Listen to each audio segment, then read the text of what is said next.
no vetavetainy sy no mamoaka Irmara sy ireo avy amin'ny tsy miankina sasantsasany izay nisafidy ho amita-bahoaka ny lapana teny meram-pirenena.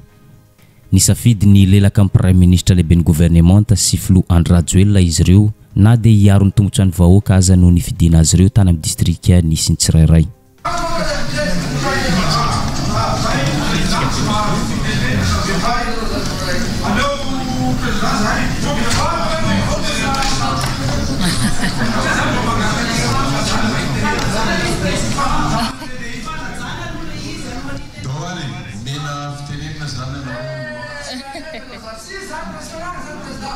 Tsy vitany hoe efa milelaka amin'ny Prime Ministre sy filoham-pirenena Andrajoelina izy ireo fa mbola misakana ireo avy amin'ny fanoherana aneho hevitra, misakana izy ireo avy amin'ny tsy miankina andray fitenenana. Ohatra resaka amin'izany ity solombam-bahoaka tsy miankina voafidy tao amin'ny distrikany Betroka dia tsy iza zany fa Nicolas Randrenasolo izay efa miankina tanteraka amin'ny fitondram-panjakana izy ankehitriny fa tsy miaro ny tombotsoan'ny vahoaka intsony. Araka ny hitantsika amin'ny sary hoe dia mandehandeha izy eraky ny efitranony lapana teny meram-pirenena toy ny mandehandeha eny an-tsena. Tsy vitany mandehandeha eraky ny efitrano fa mbola misakana ireo aneho hevitra sy manakihana ny tsy fanaran-dalàna izay ataon'ny Prime Ministre sy ny mpitondra antsika ankehitriny. Anisan'ny tena nampisongadina azy tamin'ny tsy fahalalam-pomba sy ny tsy fanajana ny lapana teny meram-pirenena dia zao. Rehefa nanomboka ny fotoana nangataka ny anjara-pitenenana ny avy tao amin'ny firaisan-kina. Tsy nekeny zany ary tsy nekeny vovonana Irmara sy ireo indépendant ny safidy hiaro ny tombotsoan'ny Andrajoelina sy Prime Ministre Tsy Christian izany anjara-pitenenana izany. Nomena fitenenana ihany avy tao amin'ny fanoherana ny farany fa ray ihany no mahazo miteny dia nomena ny Siteny Randrenasolo ny haiko noho izy filohan'ny fanoherana eny anivona teny meram-pirenena. Ny an'ny Siteny Randrenasolo ny haiko manokana dia tsotra. Tsy manana olana amin'ny Prime Ministre izay tonga nanatrika ny fivoriana tsara-potoana tao amin'ny teny meram-pirenena ny avy amin'ny fanoherana. Tsy manana olana amin'ny fahatongavany ao fa kosa ny fanoloran'ny PGE na politikan'ny fanjakana amin'ny ankapobeny amin'ny fomba tsy ara-dalàna ny olana. Araka izany mitaky ny fanaran-dalàna ny avy amin'ny fanoherana toy ny hoe tokony hatsangana aloha ny gouvernemanta izay vao mamolavola ny PGE miaraka amin'ny gouvernemanta dia avy eo manolotra azy sy mampandany azy eny anivona teny meram-pirenena. Tokony ho arahana izay etape rehetrarehetra izay no takiny avy amin'ny fanoherana. Fanapahan-kevitra nametrarana ny fandaharana asa ny fanatanterahana ny PGE dia tokony teo anivon'ny gouvernemanta, conseil du gouvernement. Zava-misy nefany olona fa ny démissionna daholo reo amin'ny gouvernemanta io. Raharaham-pirenena no ivoentsika eto no apetsaka ny Prime Ministre. Zahay tsy manan'olana amin'ny resaka fahatongavan'ny Prime Ministre ara-dalàna tompoko izy ary tonga soa eto fa ny zavatra hoentiny no olana eto satria aim-pirenena ity. Mangataka zahay maro fa misy an'io 30 jours io teo mangataka zahay tokony mitsangana aloha ny gouvernemanta zahay ny Prime Ministre manao conseil de gouvernemanta reny olona ministre voateny reny zay tsika vo tokony hindra amin'ny février andriamatoa. Tsy makasitraka ny fampanarahan-dalàna zany ny mpanohana ny fitondrana na ireo mpilelaka amin'ny Prime Ministre sy Andriamatoa Andrajoelina. Nandray micro avy hatrany Nicolas Randrenasolo izay député voafidy tao a Betroka. Tsisy argument io, tsisy référence avy ao amin'ny lalàna. Ny azy dia zao, tsy tokony hiaino ireo avy amin'ny fanoherana ny mpitondra fanjakana fa izy ireo dia vonina hanohitra foana, hanohitra na dia zavatra hitondra fampandrosoana azy. Sady raha teo hoy izy tsy misy lalàna manohitra na mandrara ny fandraisam-pitenenan'ny Prime Ministre hanolotra ny politika mpanjakana. Tsy misy lalàna mandrara an'ny Prime Ministre hanolotra ny PGE ho an'ny vahoaka malagasy. Ka raha ny amin'ny manokana dia zao, nangataka ny anaovana tsangatanana ny makasika ny fanoloran'ny Prime Ministre PGE. Fantany tsara fa maro anisa izy ireo, maro anisa ny avy eo amin'ny Irmara, maro anisa ny avy eo amin'ny indépendant. Fantany tsara fa izy raha teo moa indépendant efa vonina ilelaka ny Flo Andrajoelina sy Prime Ministre Tsy Christian. Misy lalàna koa miteny fa hoe tsy mahazo manosy PGE ny Prime Ministre. Mamelaka koa lalàna pasika zay. handany fotoana fosika za satria anao mesimesyrakodana zay parce que miteny teo hoe kano zay polosy tongelo sa dina batabatsika zany izy zaho miangavy de mato président anso mampandro mandro anso zany teneny PM atao raha ohatra sy magnatozy rao atao sagatana rehefa avy eo izy any magneky ansoany PM ny PGE izy sy magneky ansoany PM ny PGE fasika zany mifamasavany rehefa nandeha ny fotoana dia nataony tsangatanana mazava ho azy fa indépendant sy irmara dia maro anisa amin'ity lapana teny meram-pirenena ity ny valy dia zao 3 no nanaiky ny anoloran'ny premier ministre ny PGI dia nanivo ny lapana teny meram-pirenena fa 7 kosa no nanda mazava ho azy fa tsy maintsy ny roso tamin'ny fanolorana an'izany PGI zany izy ireo izy no manaiky fa irosatsika famelamelana ny izy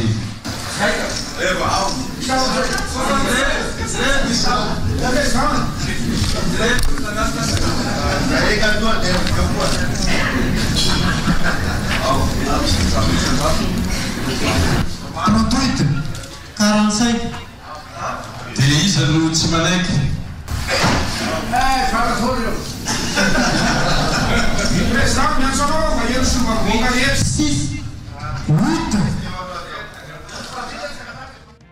rehefa nampiseho ny force politique ny avy tao amin'ny irmara sy ireo indépendant manohana azy ireo dia nanapa-kevitra ny voaka ny efitrano ny vovonana firaisan-kina sy ny collectif sy ireo indépendant vitsivitsy izay tsy mankatony tsy fanaran-dalàna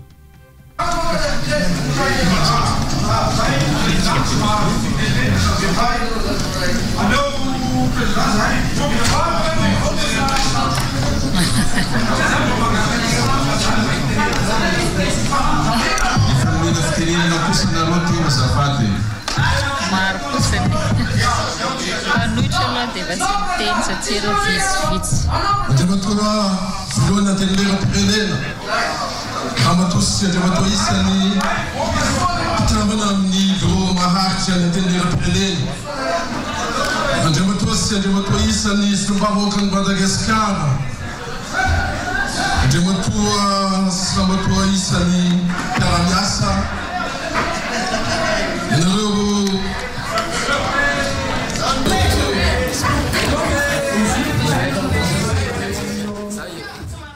rehefa niresaka tampanao gazety izy ireo tao amin'ny firaisan-kina dia zao hita taratra fa terena vaimanta ny fanolorana PGI izay tsy misy ministra izay niarana molavola na niarana napa-kevitra tamin'ity politika mpanjakana ity ny avy amin'ny firaisan-kina dia mitaky ny fampanajana ny lalàna tokony arahana antsaka sy andavana izany toy ny hoe atsangana aloha ny gouvernement mamolavola ny PGI dia avy eo aterina amin'ny Conseil des ministres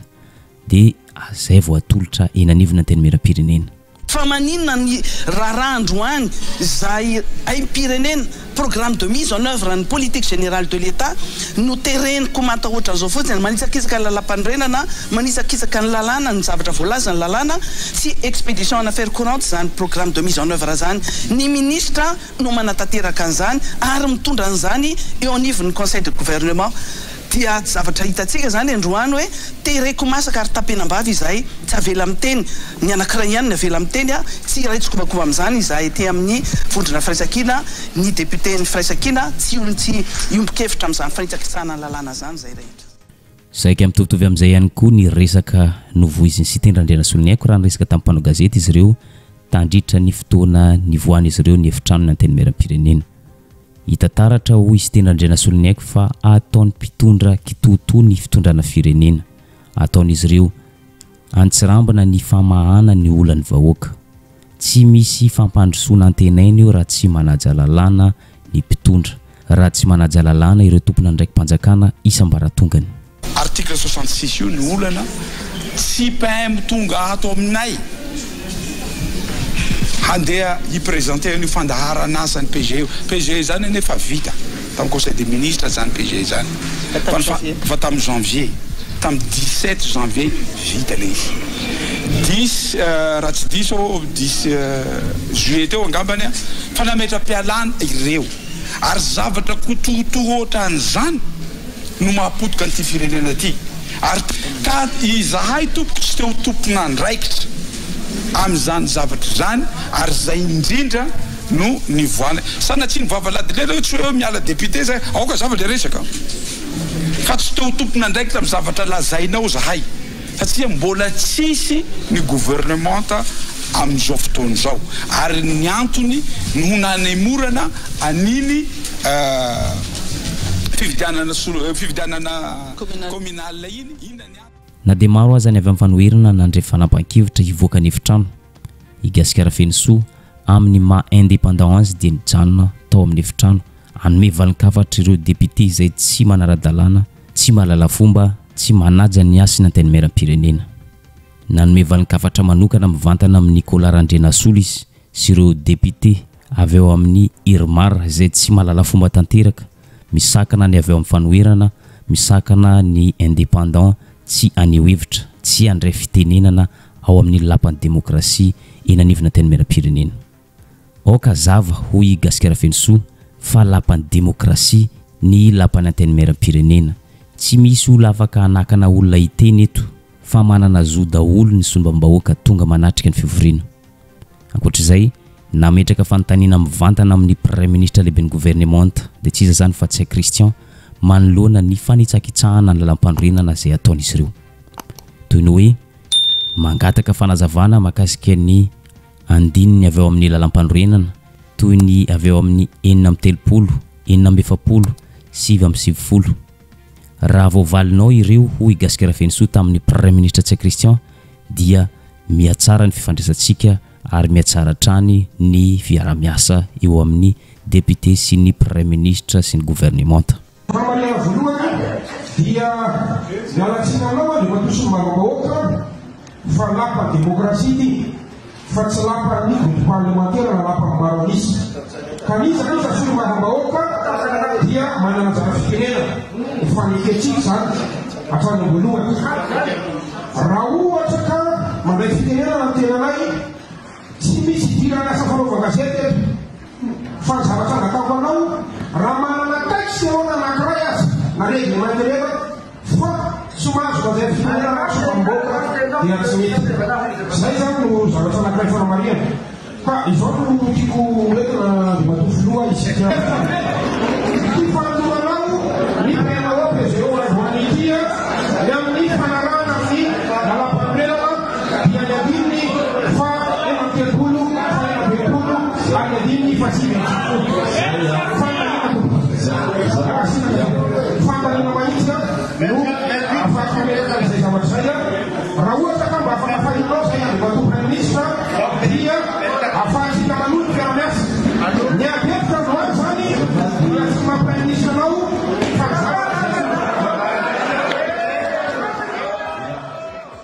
nandritra nyity fandraisam-pitenenana ity dia tsy nitsahatra ny ogaoga sy ny orakoraka ny avy eo amin'ny Irmar mba entina anakanana na koa entina ny elingelenina ny olona maneho hevitra mba tsy ho tafita ny afatra tena ampitaina zay ka mitovitovy amin'izay ihany koa nahazo an'ity sombam-bahoaka tsy miankina ity dia tsy iza zany fa Antoine Rajerson no tabatabainy ireo Irmar sy indépendant izay manohana tanteraka ny fitondrana milelaka amin'ny premier ministre sy filoha Andry Rajoelina nosakanan'izy ireo ny fandraisam-pitenenana ary nangataka ny anajanonana ny fanehoan-keviny izay manakena sy manome sosikevitra any premier ministre tsy Christian na dia zany aza nampatsiahy ireo tao amin'ny efitrano izy fa lapan'ny démocratie ny lapan'ny antenimieram-pirenena ka aoka tsy hisy anakatsakana ny olona aneho hevitra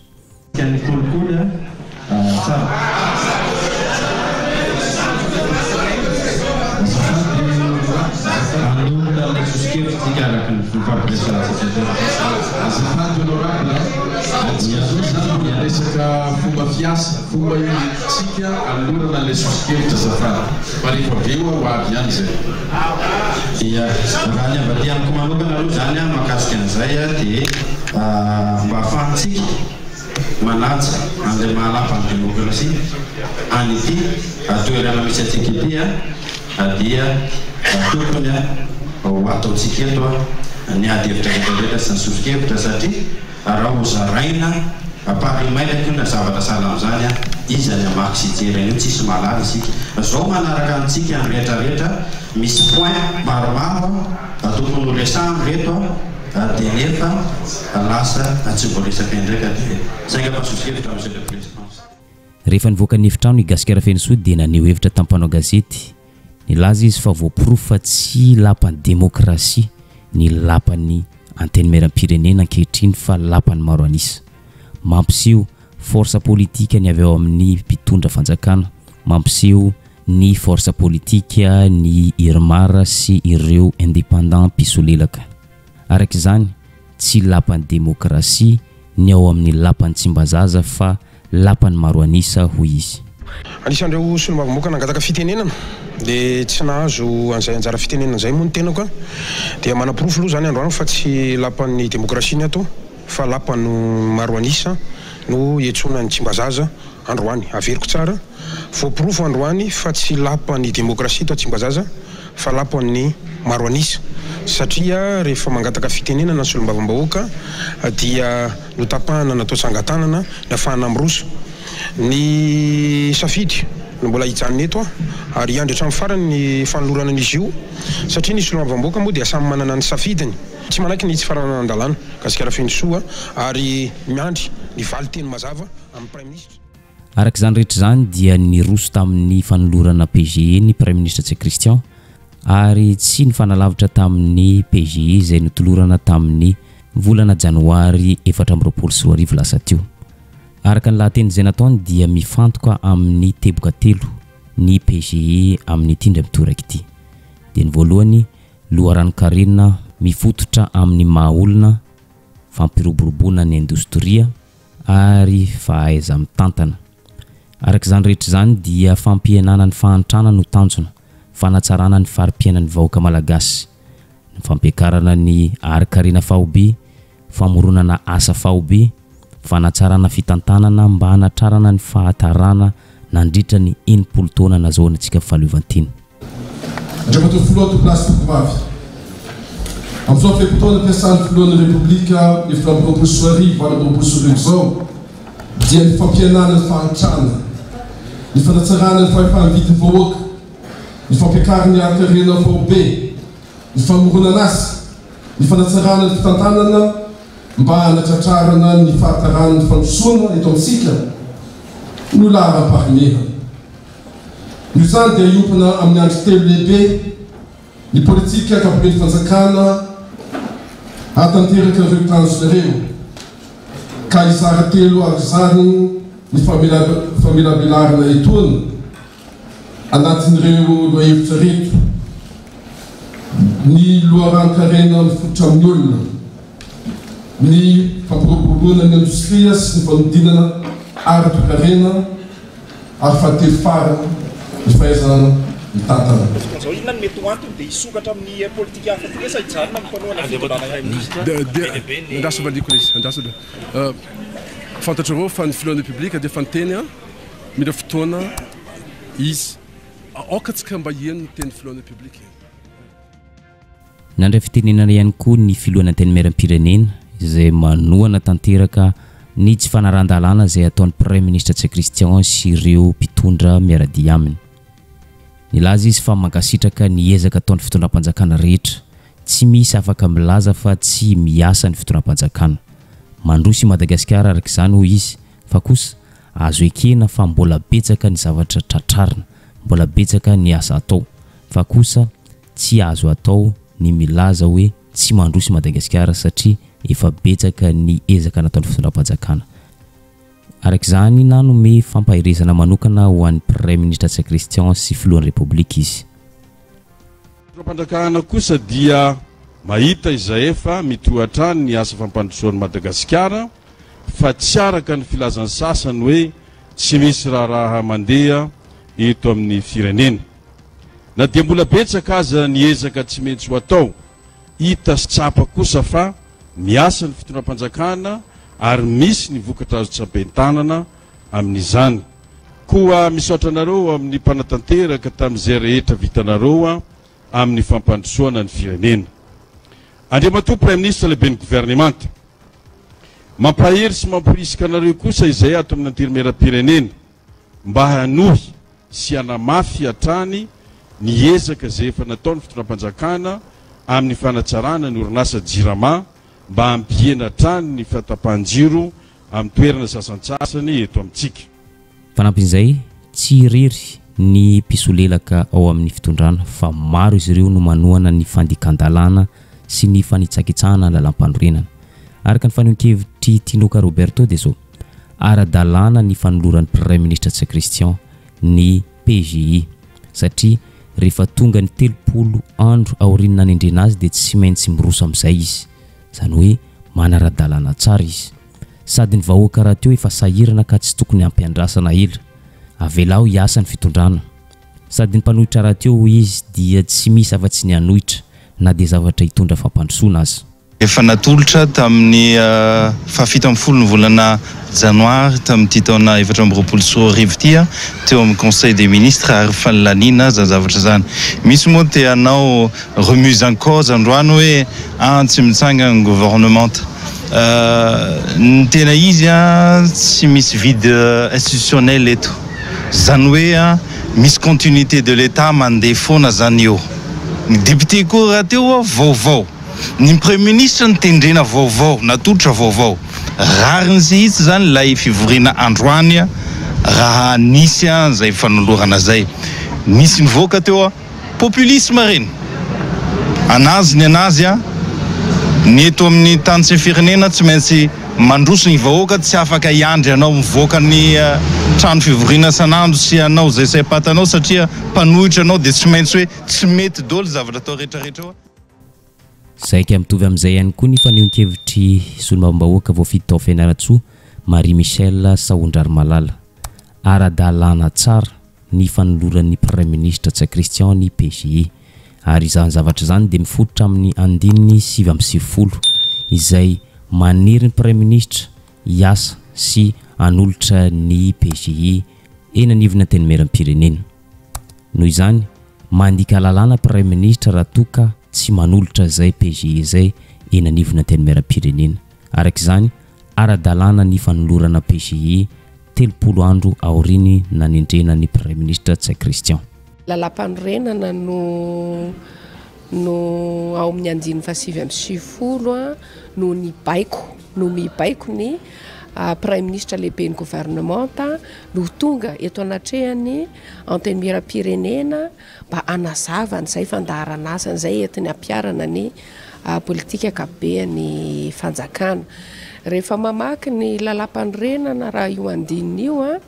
dia mazavany hoe le Premier Ministre présente son programme de mise en œuvre de la politique générale de l'État. Tsy marina raha ny fijerinay ihany kosa ny fijeriko dia ny Premier Ministre irery ihany no takiny lalam-panorenana hanolotra ny fandaharana asany makasika ny politika akabeany fanjakana androany ny fandaharana asany. Zay ny voasoratra ao anatiny andiny 7 ary tsy milaza ihany koa ny lalam-panorenana hoe ny Prime Ministre sy ny mpikambana ny gouvernement dia manolotra fandaharana asa izay tsy maintsy nakatoavina mialoha any amin'ny filakevitra ministre dia zay tsy misy an'izay. Zay zany ny hevitry ny mpanoratra ny lalam-panorenana dia nijanona amin'izay zany tsika izao ary hitantsika fa nandeha zany fanehoan-kevitra nataony ireo solombavam-bahoaka izay manohitra dia niroso tamin'ny fatsangatanana moa ny solombavam-bahoaka rehetra hoe iroso amin'ny fanolorana ny programme anasany ve ny fandaharana asany ve Andriamatoa Prime Ministre sa tsy dia maro anisa mazava ho azy dia nanaiky an'izay. Hita-pamaranana dia zao araka ny fanaratsika teo dia mibaribary tanteraka ny fanitsakitsahan-dalàna zay ataony fitondrany Andry Rajoelina sy Premier Ministre Tsy Christian. Ararotin'izy ireo ny fahatsoran'ny vahoaka, ararotin'izy ireo ny fahangina ny vahoaka malagasy, ararotin'izy ireo ihany koa ny fananan'izy ireo fahefana, fananan'izy ireo force politique amin'ny alalan'ny maro anisa ao amin'ny anteny meram-pirenena. Abaribarin'izy ireo amin'ireo avy amin'ny fanoherana fa manana force politique izy ireo ka afaka manao zay tiany atao na andika lalàna io na ametaveta ny asiny lampananteny meram-pirenena dia tsy misy mahasakana azy ireo satria azy ireo ny fahefana sy ny force politique. Arak'izany mbola mitohy ny ady amin'ny tsy fampanarahana-dalàna, mbola mitohy ny ady amin'ny fampanajana ny lalam-pandrorenana. Arak'izany dia mankahery ny avy ao amin'ny fanoherana ary mankahery ny vahoaka malagasy rehetra fa mbola andresitsika ndray androany.